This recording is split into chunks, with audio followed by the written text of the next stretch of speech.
I'm Joe Kane. I'm Dan Kane. I'm Sal Conca. And I'm Wayne Heckler. And this is The Imperfect Podcast. Don't forget to check us out at hecklerkane.com and everywhere on social media. To the bumper.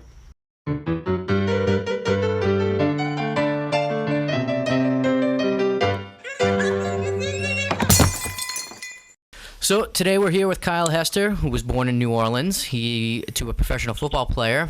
His father is Ray Hester of the New Orleans Saints, which is pretty cool. Kyle is an actor and a producer and has been in some notable films like Zombie with a Shotgun that's coming out, and as well as Preacher 6, which is in production right now. So Kyle, welcome to the Imperfect Podcast. Well, thank you very much, and I'm glad that we can all be imperfect together. I'm very comfortable now. Yeah, we are as imperfect as it gets, and we love it that way. Takes the pressure off. Yeah. So absolutely. It's like apologizing, at the beginning of a party. So then whatever happens, you're covered already. Oh, I love it. Apologies first. That's fantastic. It's like all bets are off after that point. Absolutely. Yeah. No. What happens on the podcast stays on the podcast until we distribute it. Right.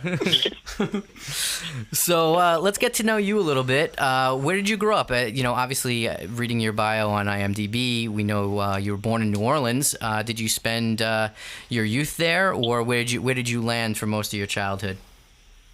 Well, yes, I was born in New Orleans, and that's where most of my family is, and then I grew up in Houston.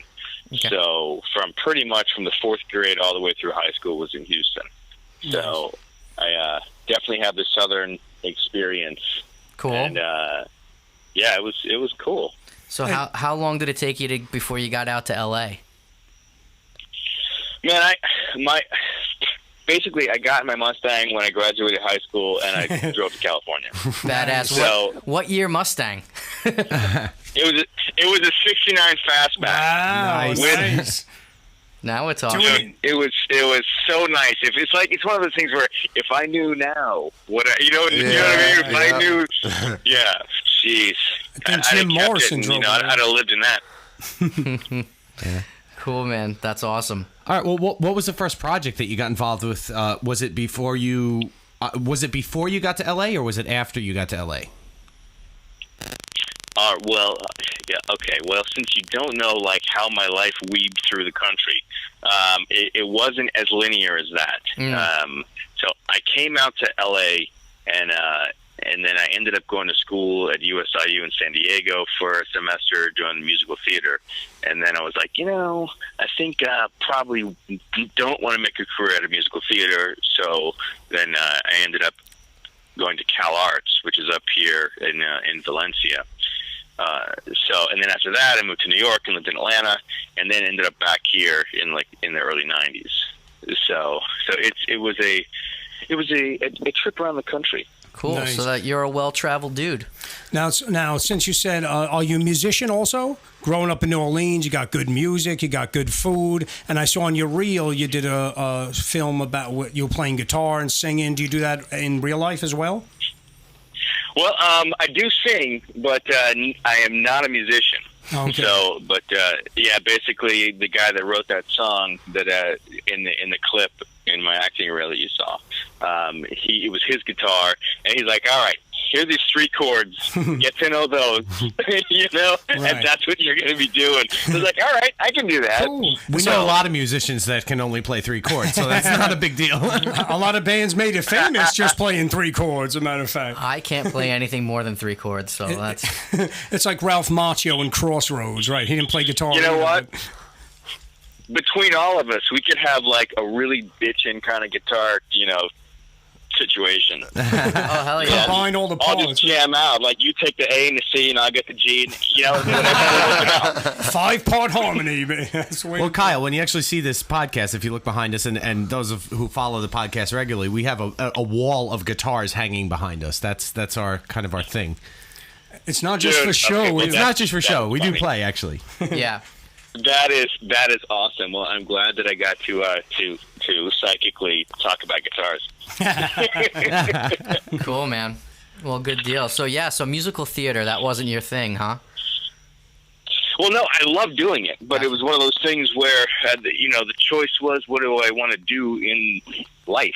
Correct. So that was the thing. So, and then I had always wanted to do film, so it was a matter of what's going to get me to doing film as opposed to touring the country and doing Broadway and, all that kind of stuff, which I know some friends of mine, are in New York and have been doing Broadway for forever. They went to the same high school that I did. Yeah. So it's just like, it's all just the choices we make. And sometimes you get locked into doing something. It's hard to break out once you do that. So you're right. You have to choose wisely.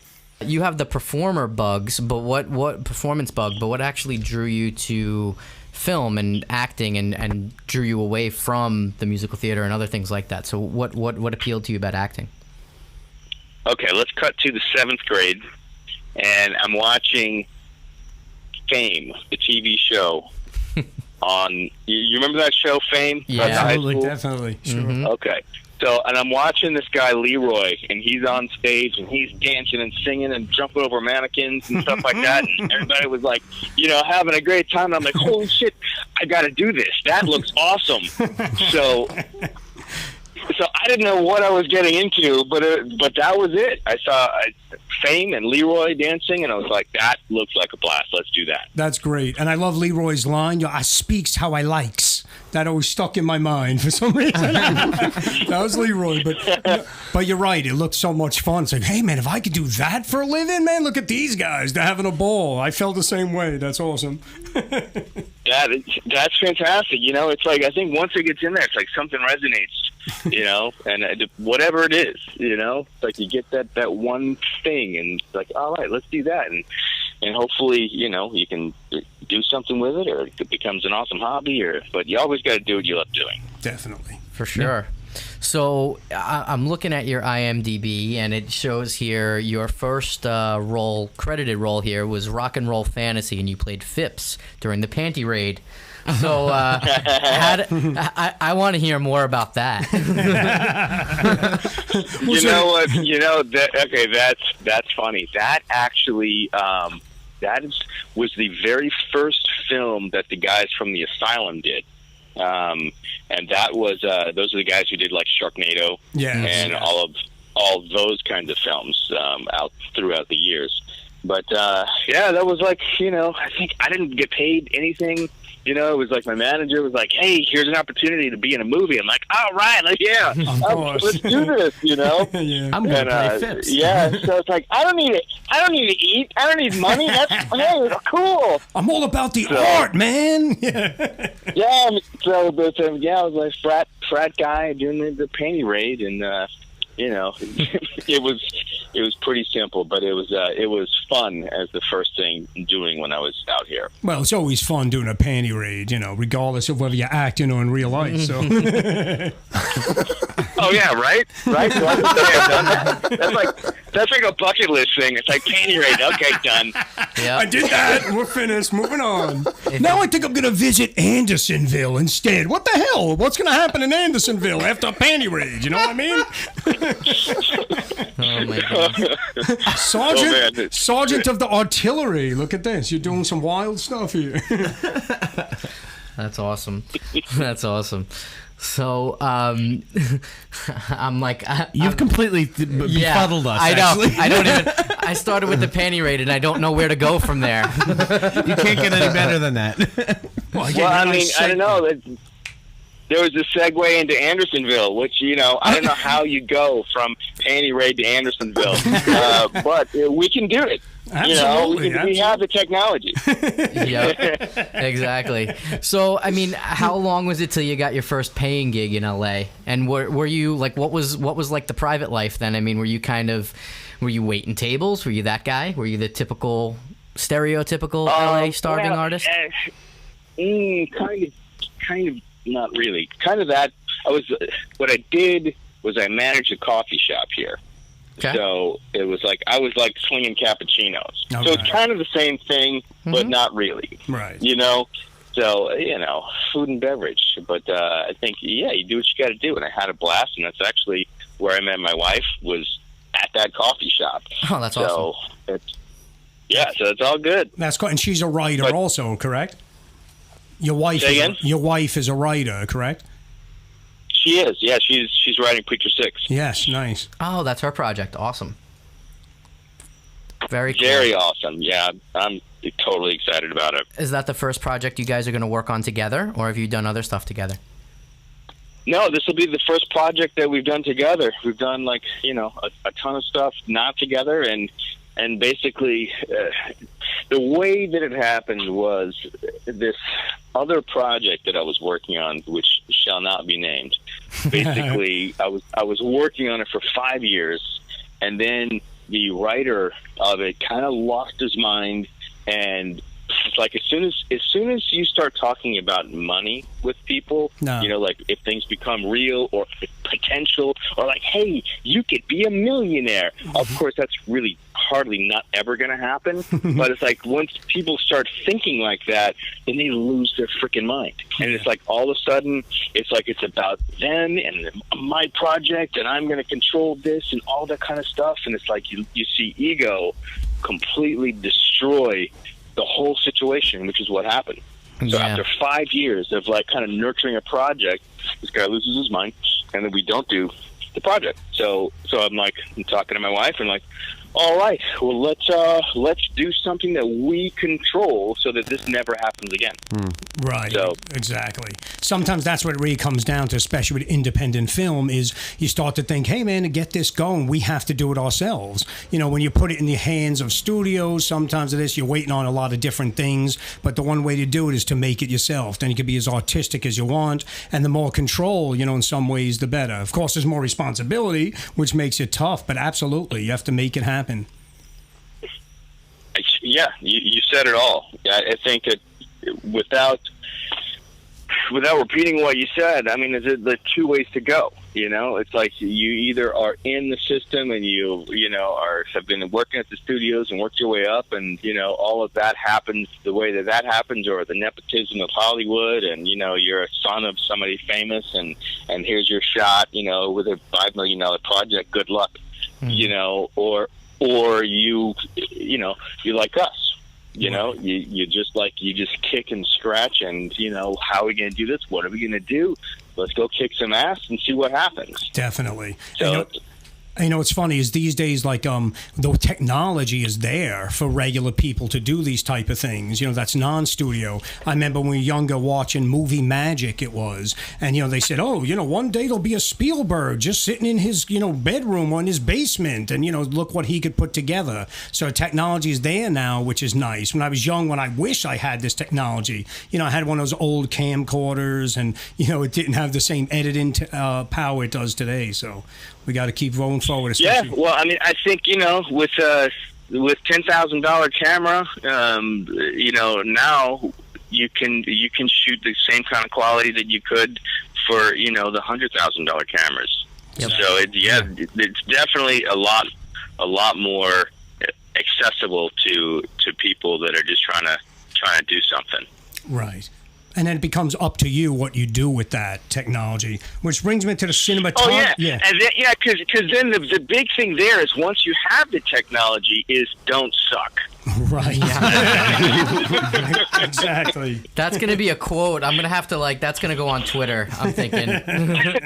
Once you have the technology, right on, because, because you bought all this stuff. You got all this. I got, the surround sound and, the 3D, modeling with the goggles and stuff, and you suck. So just so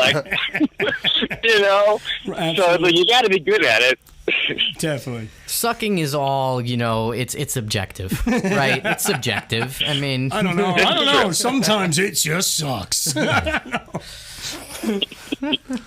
So, what exactly is your approach to acting? Are you, method acting? What is? How do you tackle a certain role that you're taking on?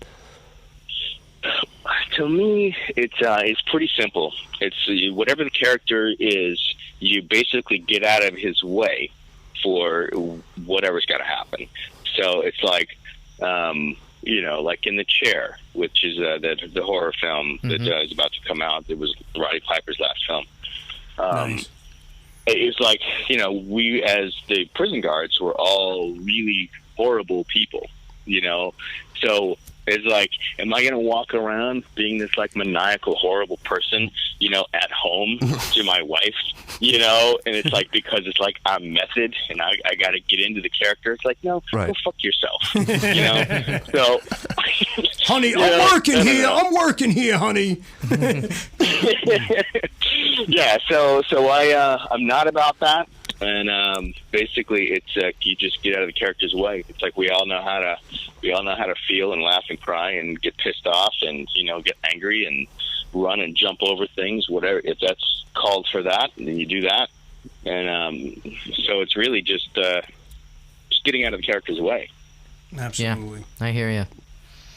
What? But okay, don't let me oversimplify, because this is after. I went to performing arts high school and I went to Cal Arts, so I've taken all the different kinds of like methods and all this stuff. So I can say this because I know what works for me.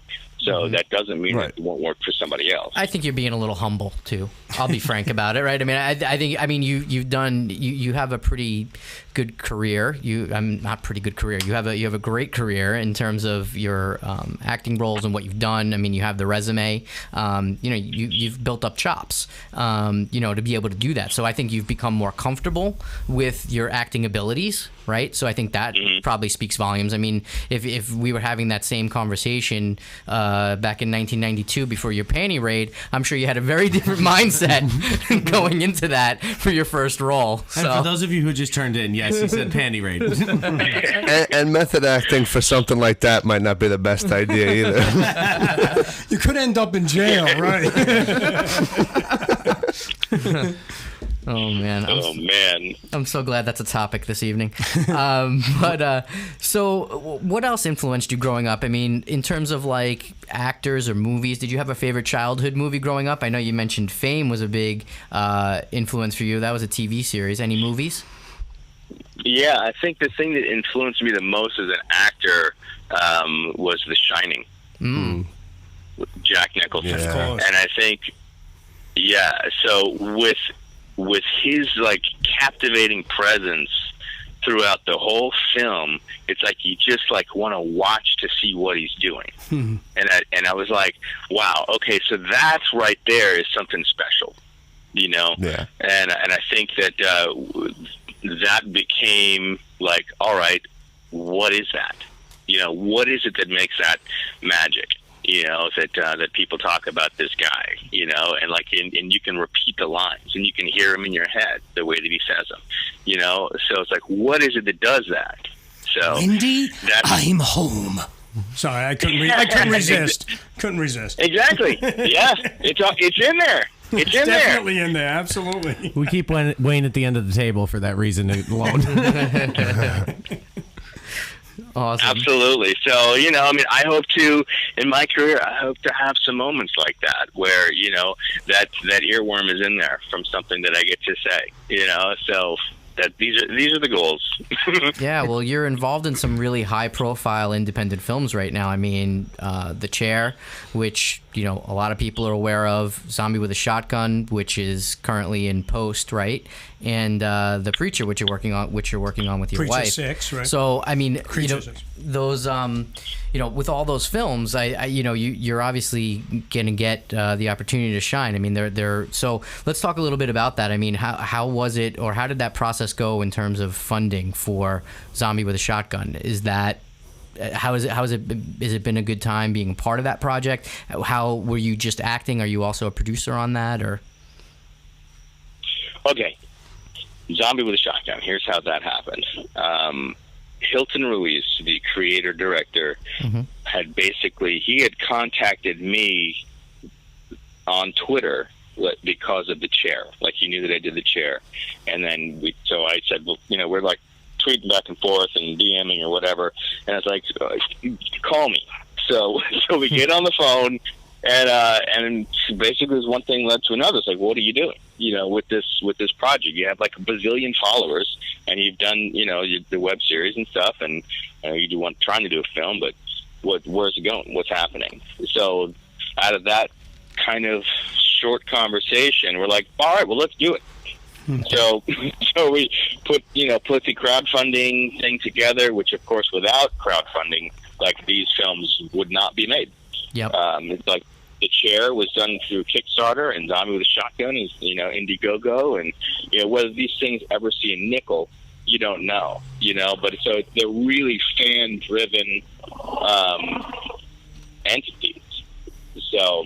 Yeah, I mean that's the beauty of it, right? I mean, you already have a built-in fan base for the release, right? I mean, that's kind of the beauty of doing something like that, and knowing that there's some justification in making the movie now, because you did get a fan base to back it, and I think they all exceeded their goals too. It wasn't like you guys couldn't meet your budgets. You guys met and exceeded, I believe.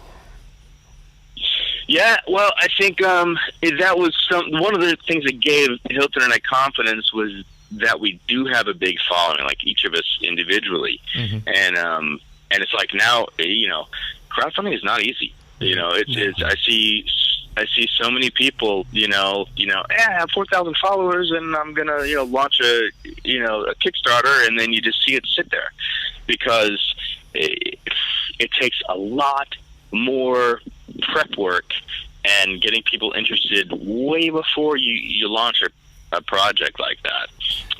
That a lot of people, you just don't know. But I wouldn't know unless I had the experience of watching Peter Simeti do it with The Chair. Can you give some examples of some of the steps that you have to actually go through besides just launching the Kickstarter? Yeah, I would say get a following. Like is however you can do that. Whether you spend like 90 hours a day on Twitter and getting people to know who the hell you are, and that's part of it. Because if no one knows who you are, no one's going to care. So that becomes a big part of it. Is just getting, putting what you have done out in front of people, and it's like the people that are going to like it will follow you, and the others that don't, then who cares about them anyway, right? Exactly. Exactly. I kid. Yeah. So basically, you get the audience, you get people who are going to be interested before the project launches, so that you got like your people that are your fans that are like, all right, let's do this, and we can all make an impact in the beginning.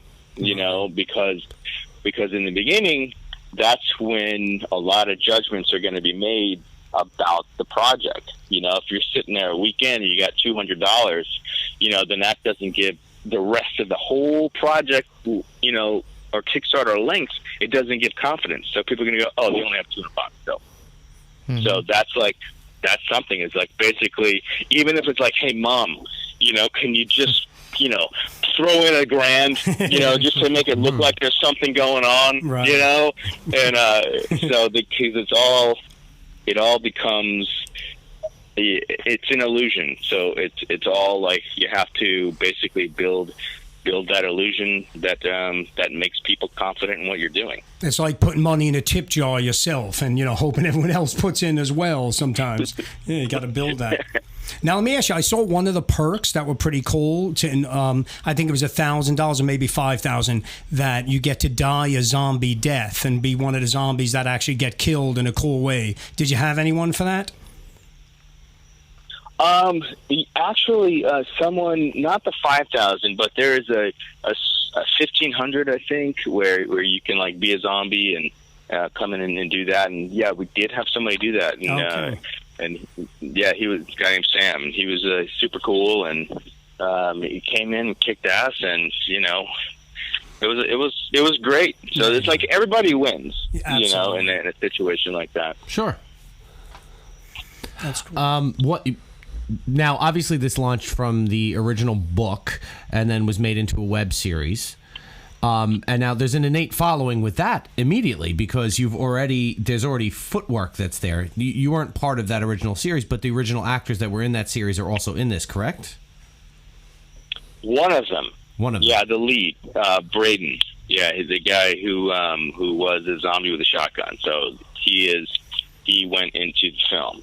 So yeah, but I believe that's the only cast member that transferred because like other people were doing other things and people weren't available, and so So that's how that happened.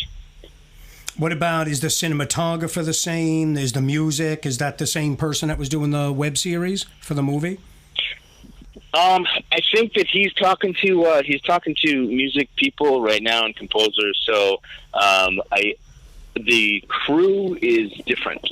Okay. So it's basically, Hilton being the director, and so he just kind of put together the crew that he wanted to use, and because he knows a lot of people. So I think it was just like who's available and who best fits the project. Nice. And he's here in New York, right? Did you guys do a lot of filming in New York? Or all of it? We did all of it. We did all of it right in Chinatown. Oh, okay. Very cool. Yeah, bummer we didn't get to hook up while you were here in New York. We'll have to hit up Hilton and see if we can get a hold of him at some point. I'm sure he'd be glad to talk. He's definitely makes himself available. Cool. Well, let's talk about your other project that just released as well, The Chair. So I think that just went to festival, right? I saw that just got picked up or entered into festival. Yeah, actually, it's just now getting accepted into festivals as we speak. And there was one that I know that Peter announced today that I'm not in front of my computer and I don't remember. But yeah, so the first one has been announced. It's a festival in Wisconsin. I do know that. And so I know that he's applied to several others. So I think we're going to be hearing in the next couple of weeks about that.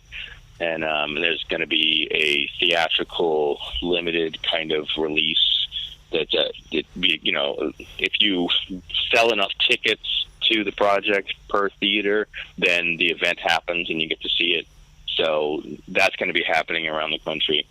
And so it's like a slow rollout, and then it's going to end up, on all the platforms that you can stream and rent and, buy the DVD and all that stuff. Yeah, I saw your Twitter post, your Twitter poll today about where do people watch movies. Is that are you doing a bit of research on your own to see where you're going to release stuff? Yeah, you know what? I'm just curious. Okay. I'm just like, what's the landscape?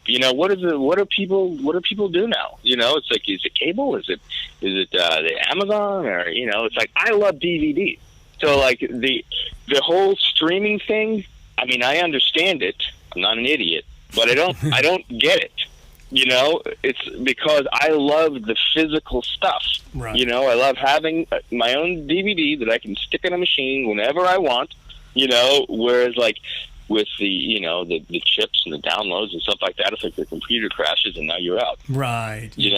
I think Wayne's got a box of 8 tracks for you too, if you want them. You're actually talking to the right guy over there with Wayne. Hey, but really, there is nothing like having your stuff. Even with iTunes and everything, it's very different digital. When you actually hold the CDs in your hands as well, like these are mine. But the only problem is it causes clutter. That's why they invented computers. Right. It's one thing, it saves on clutter, because especially when you move, believe me, that's a problem.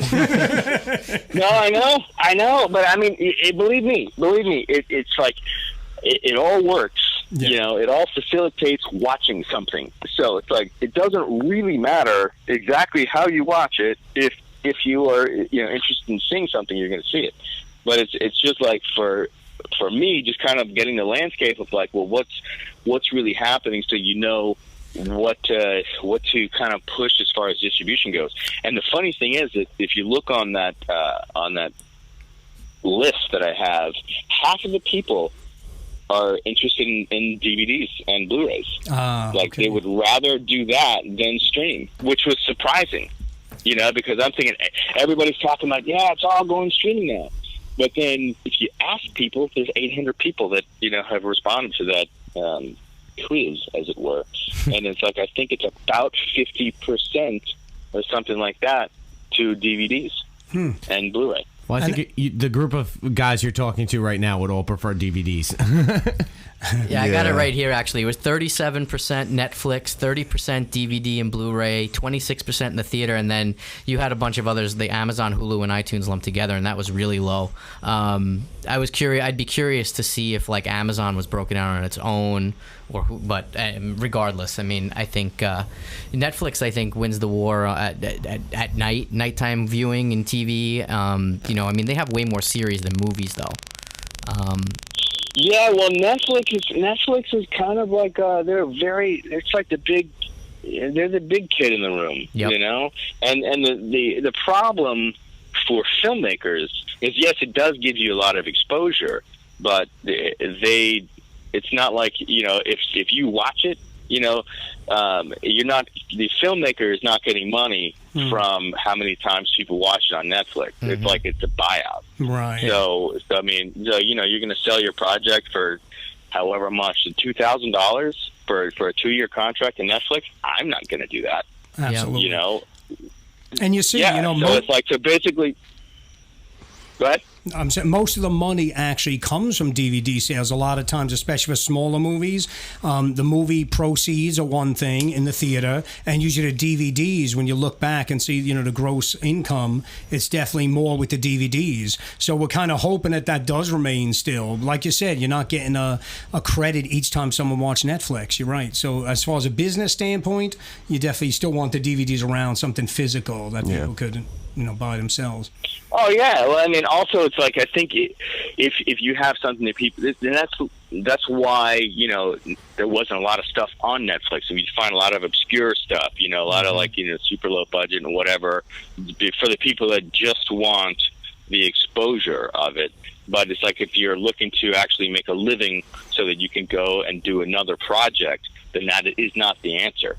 You mean like Deathgasm and I don't know what else I've watched on Netflix recently, but yeah, Deathgasm was up there. Yeah, so I mean, they probably got like $1,500 or $2,000, to have their film on there for 2 years. Wow. And you put in so much time and effort and energy and stuff like that. It's like, that's why people wait on Netflix. So it's like it'll come out in the DVDs and rentals and, try to get in the theaters and stuff like that. And the Netflix will be like down the line, basically when nobody cares anymore. And, and then you can just throw it on Netflix to see what they give you. Because at that point, you're not fighting the whole thing. But if you throw it up on Netflix first, you're done. Well, I was going to say, you're not going to make any smart move for you guys, right? With the movie feature coming out, I mean, essentially, you could sell the web series potentially to Netflix as a, more of like an advertiser preamble to the movie coming out, if it's a possible thing, if you could get that type of deal done. So like, selling the web series before the feature comes out, that way you have kind of the run up to the feature. This is not a bad thing. Sal's our marketing guy. Yeah. He always comes up with good ideas. Right on. Yeah, I'll run that by Hilton. There you go. You got him thinking now. Yeah, I know that he's got people already talking about it and interested, and but I've just heard, I'm wary of everybody as far as distribution, because I've heard so many nightmares, from friends of mine that have made films, and it's like, yeah, so my sales agent shows that they have $80,000 that came in, but I only got 8 of it. And so how does that work? It's like, we're basically they're papering, well, we had to fly to this place, for that festival, and then we had to rent this, amazing hotel room, on your dime. Right. And, oh, by the way, you paid for the plane ticket too, for us to go there. We're trying to sell your movie, Sure. So it's like, yeah, it's like, you got to be smart these days, because you're swimming with sharks, and everyone wants to make money, off of the creators. So there you have it. Absolutely. Well, let me ask you something, Kyle. You are now moving on to a new project, and we've already talked a little bit about it, Preacher 6. What can you tell us about this? There's not much information out there yet. So what can you tell us without spoiling anything? Well, I can tell you that Preacher 6 is kind of it's going to be a grindhouse type film with lots of action and blood and comedy and demons and all of that kind of stuff. So it's about a small town preacher that comes to the big city and ends up fighting evil in a literal sense. So that's where you see the artwork on the site, holding the sword and, with the gun and, all this kind of stuff. So because the preacher ends up, battling demons, like the real ones. So cool. So that's kind of the gist. And there's some super cool characters that are with him and help him out. And, it's like it becomes this kind of like a bunch of superhero type people that are not superheroes, but it's going to be a lot of fun. How far in the process are you with that one? We are in the development right now. We're actually launching the fundraiser next month, so we'll start that up in October on Indiegogo, and that's going to be another 24 hours a day on the computer, trying to beg, borrow, and buy a t-shirt, get a bumper sticker. It's like all that stuff, man. But but we're definitely excited about it. Nice. We'll put out some reminders at that time as well from us to remind people that that's what's going to happen in October. Now, one thing, it might be a little too early to think this way. But first of all, when is Zombie with a Shotgun coming out? What is your estimate, do you think?